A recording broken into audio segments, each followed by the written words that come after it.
Dorothy is the most elegant, fun-loving person I have ever seen in this world.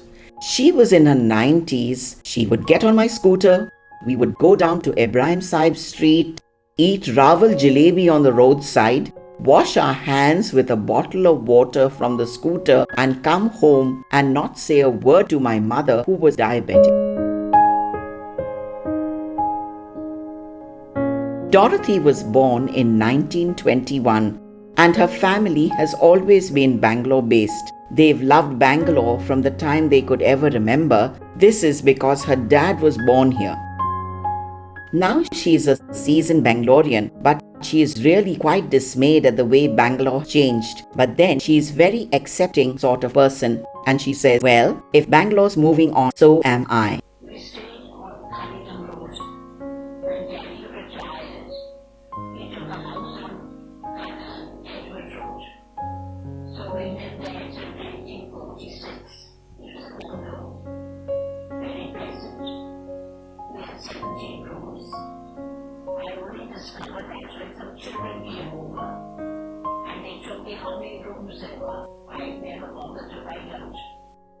Dorothy Lawrence is actually the vice principal of a school which I attended all my life in Pune.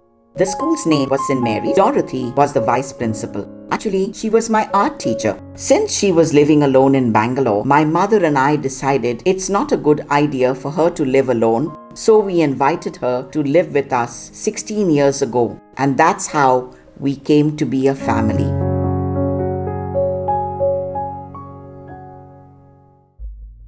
At the height of the pandemic, Dorothy does something very interesting. She has a small fall in the bathroom. Initially, we thought it was just one of those things from which she would bounce back, but unfortunately, it was a fracture. And because she was on eco-sprint, we had to wait for 3 days for her surgery, which unfortunately caused a few complications in her life. But the surgery was successful.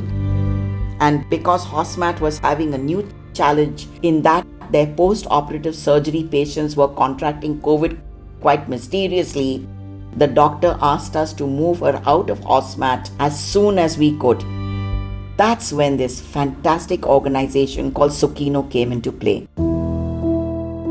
I had asked Sukino to take Auntie Dorothy into Sukino. I spoke to the manager at Sukino and said, I'm so sorry, I need to bring her in as soon as you can take her, and I need to be candid and grateful about this because the doctor vacated the doctor's room and made that room into a room for Dorothy, and we've been there for 4.5 months now.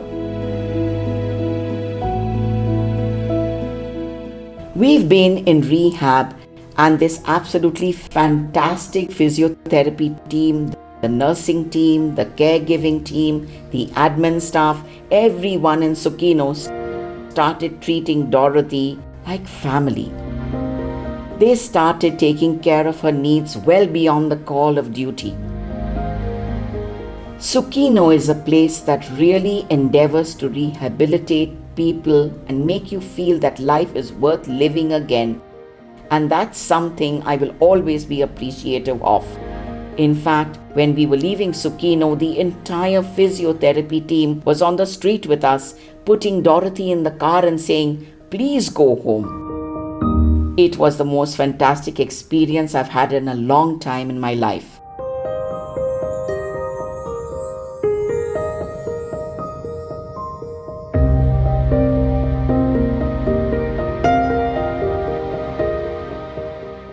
Now we are home, and Dorothy is really happy to be at home, and we've been settled into a routine, and Dorothy is a very disciplined person, so she just started doing everything the way she was doing it even before the fall. And she's not my parent, but she's better than a second mother to me. To be grateful for the few things that we have and not even think about that which we don't have. And that, I think, is the biggest takeaway that I have from living with Dorothy for the last 16 years.